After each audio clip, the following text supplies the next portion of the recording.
Hello everyone, हमारी चल रही थी हरियाणा जी के, जिसमें हमारा वन विभाग चल रहा था और हमारा स्टार्ट हो गया था वन्य जीव अभ्यारण्य। तो हमने अपने 3-4 कर लिए थे वन्य जीव अभ्यारण्य। कौन कौन सा कर लिया था बेटा? हमने राष्ट्रीय उद्यान कंप्लीट कर लिए थे, 2 हैं हमारे, कालेसर और सुल्तानपुर राष्ट्रीय उद्यान। वन्य जीव अभ्यारण्य में हमने कालेसर कर लिया था, बीर शिकारगढ़ कर लिया था, खोल ही रैतान कर लिया था। नेक्स्ट आज हम स्टार्ट करेंगे नाहर वन्य जीव अभ्यारण्य, जो कहाँ पर है? आपके रेवाड़ी में। राजा नाहर से याद रख लो, राजा नाहर कहाँ के थे? रेवाड़ी के थे। तो नाहर वन्य जीव अभ्यारण्य भी कहाँ पर है? आपका रेवाड़ी में। जो ये नाहर वन्य जीव अभ्यारण्य है, इसको हम नाहड़ वन्य जीव अभ्यारण्य भी बोलते हैं। क्या बोल देते हैं? नाहड़ वन्य जीव अभ्यारण्य भी। ये आपके किस जिले में स्थित है? ये आपके रेवाड़ी में स्थित है। इसके घोषणा वर्ष कब थी? यानी कि इसको हमारे हरियाणा वन विभाग ने आधिकारिक तौर पर वन्य जीव अभ्यारण्य का दर्जा कब दिया था? कब दिया था बेटा? 30 जनवरी 1987 को दिया था वन्य जीव अभ्यारण्य का दर्जा हरियाणा सरकार ने, तथा हरियाणा सरकार और हरियाणा वन्य विभाग ने, ठीक है, आधिकारिक तौर पर दिया था। अगर इसके एरिया की बात करें तो इसका एरिया कितना है? 2.11 वर्ग किलोमीटर भी आ जाएगा। और अगर हेक्टेयर में बात करें तो 211.35 हेक्टेयर इसका एरिया है, ठीक है। इसमें क्या आपको विशेषता देखने को मिलती है? आपको ये ब्लैक बक, जो आपका काला हिरन होता है, उसके संरक्षण के लिए ये प्रमुख केंद्र है। और यहाँ पर आपको नील गाय भी देखने को मिलती है। नील गाय किसको बोल देते हैं? हम रोज को बोल देते हैं। बारहसिंघा यहाँ देखने को मिलता है। लोमड़ी यहाँ देखने को मिलती है। लोमड़ी हो गया आपका, सियार हो गया। काला और भूरा दोनों तितर यहाँ देखने को मिलते हैं। काला तथा भूरा तितर यहाँ आपको देखने को मिलते हैं। और अगर आप जाओ पर्यावरण के रिलेशन में कि भाई पर्यावरण की दृष्टि से इस अभ्यारण्य का क्या रोल है, तो पर्यावरण की दृष्टि से इस अभ्यारण्य को 2009 में, कब बेटा? 2009 में संवेदनशील क्षेत्र घोषित किया गया था।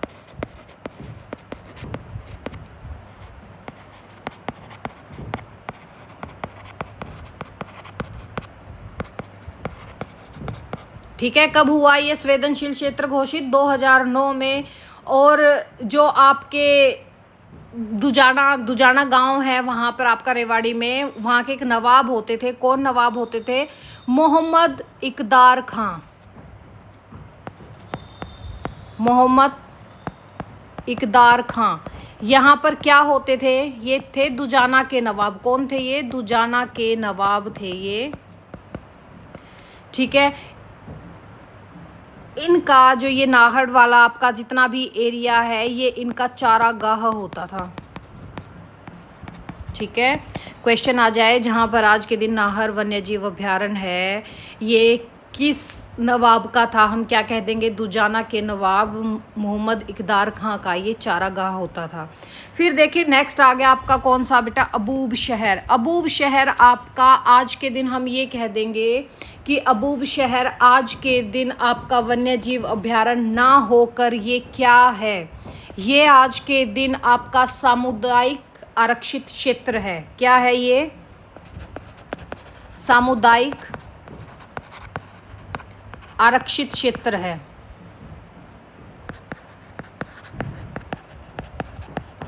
ठीक है। इसी वजह से बोला गया कि अब हरियाणा में 8 की जगह कितने वन्य जीव अभ्यारण्य हो गए हैं? 7 हो गए हैं, क्योंकि 2018 में ना इसको वन्य जीव अभ्यारण्य से निकाल कर क्या बना दिया? सामुदायिक आरक्षित क्षेत्र घोषित कर दिया। अबूब शहर आपका कहाँ पर है? अबूब शहर आपका सिरसा में है, ठीक है। और अगर बात आ जाए कभी, अबूब शहर जो है ये आपका वन्य जीव अभ्यारण्य, ये सबसे बड़ा वन्य जीव अभ्यारण्य होता था हमारे हरियाणा का, ठीक है। सबसे बड़ा वन्य जीव अभ्यारण्य कौन सा होता था? आपका अबूब शहर होता था।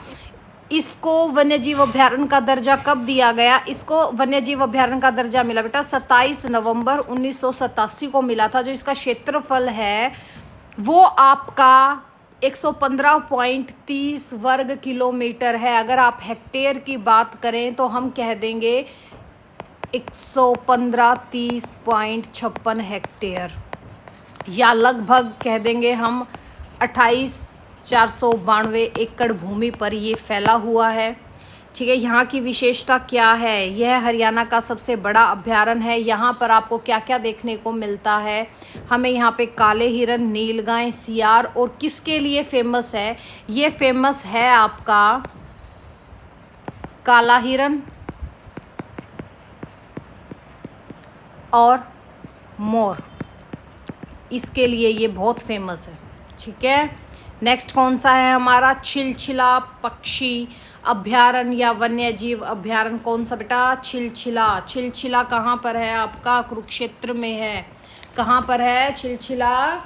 कुरुक्षेत्र में है। कहाँ पर बेटा? कुरुक्षेत्र में है आपका छिलछिला पक्षी अभयारण्य कह दो, या इसको आप वन्य जीव अभयारण्य कह दो, एक ही बात है। कहाँ पर है ये? कुरुक्षेत्र में है। इसकी घोषणा कब हुई थी या इसकी स्थापना कब हुई थी? कब हुई थी इसकी स्थापना? 28 नवंबर 1986 को इसकी स्थापना हुई थी। कब हुई थी? 28 नवंबर 1986 को। और ये कुरुक्षेत्र के किस एरिया में है? कुरुक्षेत्र में आपका एक गांव है, कौन सा? स्योंठी कला गांव। स्योंठी कला गांव में स्थित है ये। ठीक है, कहाँ पर? स्योंठी कला गांव में। अगर हम इसके क्षेत्रफल की बात करें तो 0.28 किलोमीटर स्क्वायर इसका एरिया है। अगर आप हेक्टेयर में बात करेंगे तो बेटा 28.92 हेक्टेयर और लगभग 71.45 एकड़ भूमि पर आपका छिलछिला पक्षी अभयारण्य या वन्य जीव अभयारण्य फैला हुआ है। यहाँ की विशेषता क्या है? स्थानीय व प्रवासी पक्षियों के लिए छोटा लेकिन विविध स्थल। यहाँ पर हमें क्या क्या देखने को मिलता है? यहाँ पर आप देखोगे आपको बतखें देखने को मिलेंगी, बगुले, स्टार्क्स और पानी के जितने भी अन्य जीव है, इसलिए इसको है ना छिलछिला पक्षी अभयारण्य भी बोल देते हैं, क्योंकि यहाँ पर ज़्यादातर पक्षियों की वैरायटीज़ आपको देखने को मिलेगी। अगर क्षेत्रफल की दृष्टि से देखें तो ये सबसे छोटा है, सबसे छोटा वन्य जीव अभयारण्य है। किसमें? क्षेत्रफल की दृष्टि से। ठीक है, क्षेत्रफल की दृष्टि से सबसे छोटा है और इसको भी संवेदनशील क्षेत्र घोषित किया गया है। जो आपका ये स्योंठी कला गांव है ना, स्योंठी कला गांव, इसमें एक क्लोनल सफेदा संवर्धन केंद्र की स्थापना हुई है। इस चीज को याद रख लेना। यहाँ पर क्या हुई है? क्लोनल सफेदा संवर्धन केंद्र की स्थापना।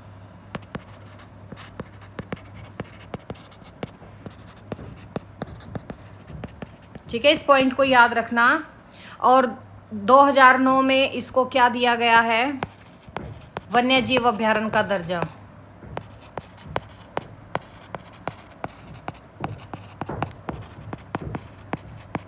ठीक है, नेक्स्ट कौन सा है आपका? भिंडावास वन्य जीव अभयारण्य। कहाँ पर है आपका भिंडावास वन्य जीव अभयारण्य? झज्जर में है, जो आपकी रामसर साइट भी है।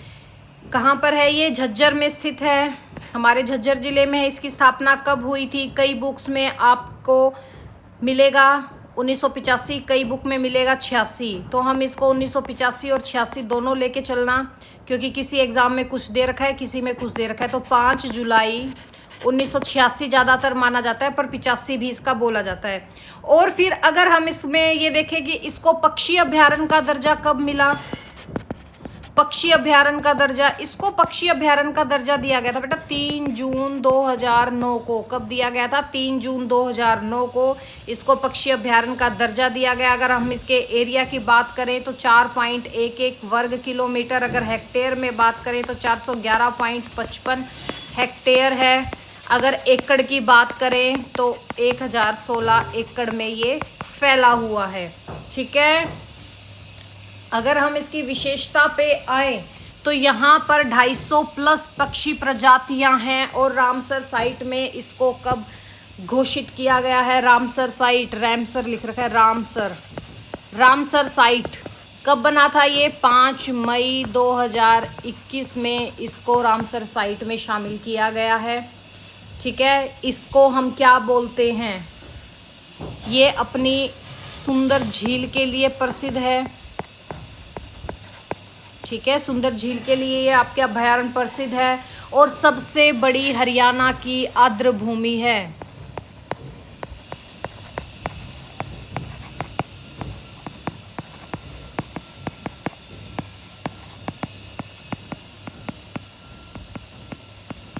तभी तो ये रामसर साइट में शामिल है। ठीक है, और अगर आप बात करेंगी यहाँ पे हमें क्या क्या पक्षी देखने को मिलते हैं, यहाँ पे 250 प्लस पक्षी हैं, जैसे आपकी बतखें होगी, बगुले होंगे, स्टार्क्स होंगे, भूरे हंस होंगे, लाल बुलबुल होगी, किंगफिशर होंगे, ऐसे लगभग 250 प्रजातियां यहाँ आपको देखने को मिलेंगी। नेक्स्ट क्या है आपका, खप्परवास पक्षी अभ्यारण्य बोल दो या इसको आप खापड़वास बोल दो, खापड़वास वन्य जीव अभ्यारण्य बोल दो, दोनों एक ही है। इसकी स्थापना कब हुई थी बेटा, इसका घोषणा तो हुई थी 1987 में, लेकिन इसकी स्थापना कब हुई थी, इसकी स्थापना हुई थी 1991 में। ठीक है, घोषणा हुई थी 1987 में, लेकिन स्थापना कब हुई, 1991 में हुई। इसके एरिया की बात करें तो 0.82 किलोमीटर स्क्वायर है। अगर हम हेक्टेयर में बात करें तो 82.70 हेक्टेयर भूमि पर यह फैला हुआ है, लगभग 204 एकड़ भूमि पर यह आपका फैला हुआ है। अगर हम यहाँ पर विशेषता की बात करें तो भिंडावास के बिल्कुल समीप है, ये भिंडावास से ना सिर्फ 1.5 किलोमीटर दूरी पर स्थित है भिंडावास से। ठीक है, और इसको भी संवेदनशील क्षेत्र घोषित किया गया है। यहाँ पे भी आपको सारे जल पक्षी ही देखने को मिलते हैं, जैसे आपके बतखे होगी, बगुले होंगे, स्टार्क्स होंगे और अन्य प्रकार के जीव। ठीक है, ये हमारा क्या था। और एक और है, सीईटी में भी आया था इस बार, उसको भी आप लिख लो, पॉइंट इंपॉर्टेंट है। कौन सा बेटा, आपका असोल भाटी, असोल भाटी वन्य जीव अभ्यारण्य। ये आपके सीईटी में 2025 में पूछा गया है।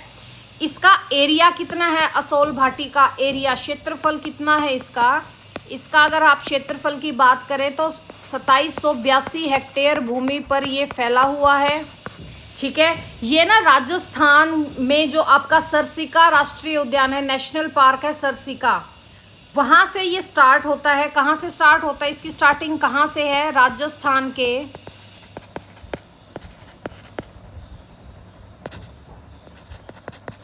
सरसिका नेशनल, एनपी से नेशनल पार्क हो गया। ठीक है, यहाँ से स्टार्ट होकर आपका ये कहाँ तक जाता है, ये आपका जो हरियाणा का आ गया आपका मेवात एरिया,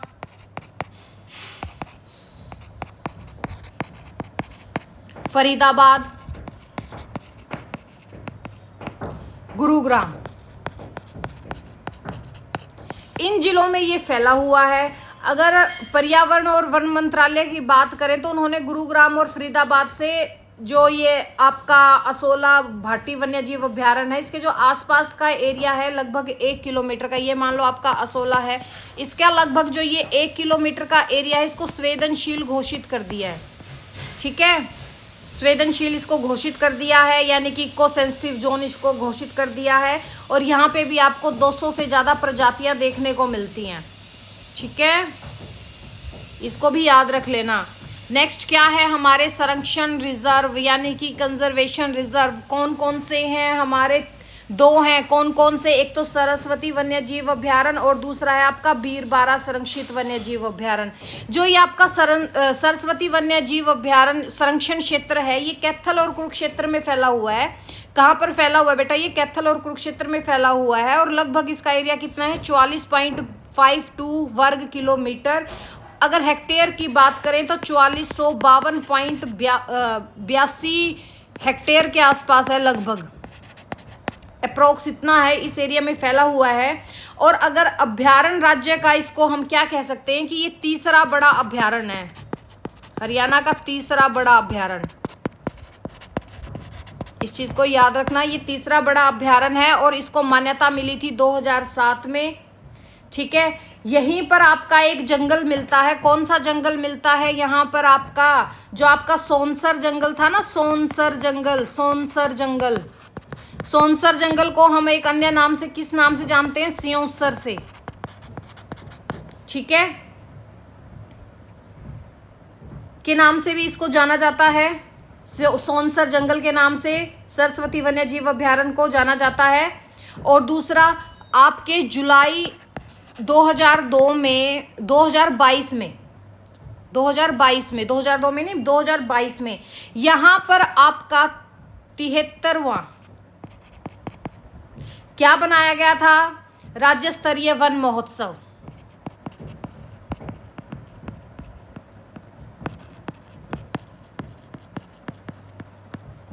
इसमें मनाया गया था, ठीक है, कब, जुलाई 2022 में।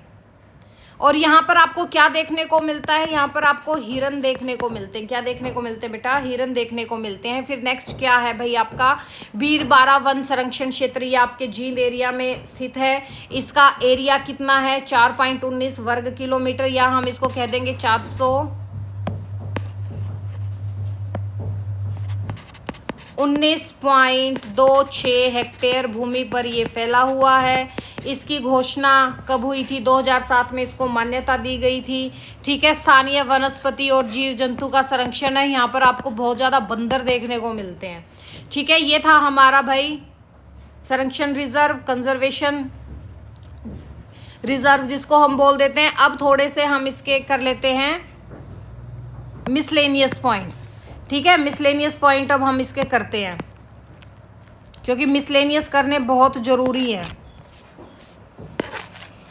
ये प्रजनन केंद्र, ये सारे मिसलेनियस में हैं आपके, ठीक है। तो चलो कर लेते हैं। हरियाणा में 2 राष्ट्रीय उद्यान, 9 अभ्यारण्य। 9 अभ्यारण्य नहीं करोगे, अब आप कितने करोगे, वैसे 9 अभ्यारण्य जो आपका असोला भाटी है ना, इसके साथ मिलकर कर देते हैं। पर असोला भाटी को दिल्ली के अंदर शामिल, मतलब दिल्ली का बोला जाता है इसको, दिल्ली राजस्थान का। तो आप ये कह सकते हो कि हमारे 8 थे, जिसमें से अब 7 रह गए हैं, ठीक है। वो एग्जाम को देख के आप टिक करोगे। भिंडावास और सुल्तानपुर दोनों ही रामसर साइट में है। कब रामसर साइट में दोनों शामिल हुए थे, 5 मई 2021 में।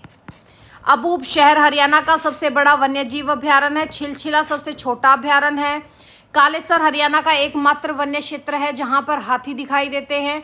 पर्यावरणीय संतुलन की अगर हम उससे बात करें तो विविध पारिस्थितिक तंत्रों के माध्यम से जैव विविधता का संरक्षण है। प्रवासी पक्षियों का पुनरावास कहाँ कहाँ पर है, आपका सुल्तानपुर और भिंडावास और छिलछिला। आधिकारिक रूप से 2 संरक्षित राष्ट्रीय उद्यान हैं हमारे, 9 अभ्यारण्य है, 2 संरक्षित क्षेत्र हैं, 2 रामसर साइट है। कुल मिला के इनकी भूमि कितनी है, लगभग 30,000 हेक्टेयर क्षेत्र में है। अगर हम बात करें चिंकारा प्रजनन केंद्र, ये हम सब कर चुके हैं हमारे चिंकारा प्रजनन केंद्र, और ये सारे अगर करना चाहो तो कर लेते हैं। चलो शायद नहीं करें हमने चिंकारा प्रजनन केंद्र और ये, तो चलो इनके बारे में भी कर लेते हैं हम। हमारे प्रजनन केंद्र, जो आपका चिंकारा प्रजनन केंद्र है बेटा, ये आपका कैरू भिवानी में है। इसकी स्थापना हुई थी आपकी 1985 में। चिंकारा प्रजनन केंद्र की स्थापना कब हुई थी, 1985 में हुई थी। कहाँ पर है ये, भिवानी में है। चिंकारा, जिसको हम इंडियन गैजली भी बोल देते हैं, के संरक्षण हेतु हरियाणा का पहला प्रजनन केंद्र था। फिर आपका जो मगरमच्छ प्रजनन केंद्र है, ये आपका भोरसदा कुरुक्षेत्र में है। इसकी स्थापना हुई थी 1981 और 82 में। कब हुई थी, 1981 और 82 में इसकी स्थापना हुई थी।